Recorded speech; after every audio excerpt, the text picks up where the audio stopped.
The streets may never be the same, because Ford is reportedly reviving its most towering titan, the Excursion, in 2025. This isn't just nostalgia, it's a full-force reawakening of muscle, might, and road dominance.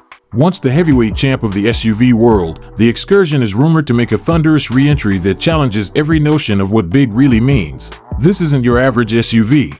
Based on the heavy-duty F-250 Super Duty platform, the 2025 Excursion is expected to stretch well beyond 140 inches in wheelbase, staking its claim as one of the longest SUVs in history.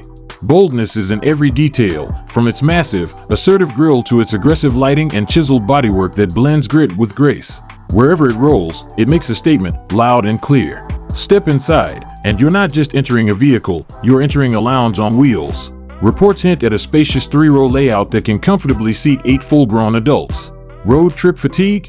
Forget it. The cabin is expected to offer expansive legroom and superior cargo capacity, potentially outclassing even the Chevy Suburban. This isn't just for families, it's built for bold adventures. Powering this mechanical mammoth will be a selection of Ford's most formidable engines. We're talking about the 6.8L V8, the 7.3L Godzilla V8, and the robust 6.7L Power Stroke diesel, all tuned for real-world power. Whether you're towing massive trailers, crushing off-road terrain, or just want to feel the earth rumble beneath you, the 2025 Excursion will deliver with confidence and grit. Though Ford hasn't confirmed the sticker price yet, early speculation places it between $65,000 and $70,000. For a vehicle of this magnitude, offering both strength and refinement, that range sounds like a strong value proposition. If it goes into production, the 2025 Excursion might just become the most talked about SUV of the decade.